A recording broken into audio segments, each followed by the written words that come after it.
ನಮಸ್ಕಾರ. ಎಸ್22 ನ್ಯೂಸ್ ಕನ್ನಡಕ್ಕೆ ಸ್ವಾಗತ. ಇದೀಗ ಒಂದು ಬ್ರೇಕಿಂಗ್ ನ್ಯೂಸ್.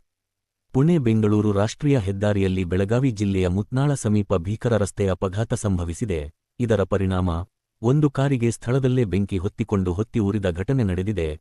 ಅಪಘಾತದ ತೀವ್ರತೆಗೆ ಕಾರು ಕೆಲವೇ ಕ್ಷಣಗಳಲ್ಲಿ ಬೆಂಕಿಗಾಹುತಿಯಾಗಿದ್ದು, ಸ್ಥಳದಲ್ಲಿ ಆತಂಕದ ವಾತಾವರಣ ನಿರ್ಮಾಣವಾಯಿತು. ಸ್ಥಳೀಯರು ತಕ್ಷಣವೇ ರಕ್ಷಣಾ ಕಾರ್ಯಕ್ಕೆ ಮುಂದಾಗಿ ಅಗ್ನಿಶಾಮಕ ದಳ ಹಾಗೂ ಪೊಲೀಸರಿಗೆ ಮಾಹಿತಿ ನೀಡಿದ್ದಾರೆ. ಘಟನೆಯಲ್ಲಿ ಗಾಯಾಳುಗಳು ಅಥವಾ ಸಾವುನೋವು ಸಂಭವಿಸಿರುವ ಬಗ್ಗೆ ಇನ್ನೂ ಅಧಿಕೃತ ಮಾಹಿತಿ ಲಭ್ಯವಾಗಿಲ್ಲ. ಅಪಘಾತದಿಂದ ಕೆಲಕಾಲ ರಾಷ್ಟ್ರೀಯ ಹೆದ್ದಾರಿಯಲ್ಲಿ ವಾಹನ ಸಂಚಾರಕ್ಕೆ ಅಡಚಣೆ ಉಂಟಾಗಿದ್ದು, ಪೊಲೀಸರು ಸ್ಥಳಕ್ಕೆ ಭೇಟಿ ನೀಡಿ ಪರಿಶೀಲನೆ ನಡೆಸುತ್ತಿದ್ದಾರೆ. ಅಪಘಾತಕ್ಕೆ ನಿಖರ ಕಾರಣವೇನು ಎಂಬುದು ತನಿಖೆಯ ಬಳಿಕ ತಿಳಿದುಬರಲಿದೆ. ಈ ಘಟನೆಯ ಕುರಿತು ಹೆಚ್ಚಿನ ಮಾಹಿತಿ ಲಭ್ಯವಾಗುತ್ತಿದ್ದಂತೆ ಎಸ್22 ನ್ಯೂಸ್ ಕನ್ನಡದಲ್ಲಿ ನಿಮಗೆ ತಲುಪಿಸಲಾಗುವುದು. ನಾನು ನಿಮ್ಮ ತಾಹಿರ್ ಗೋರಿಖಾನ. ಎಸ್22 ನ್ಯೂಸ್ ಕನ್ನಡ.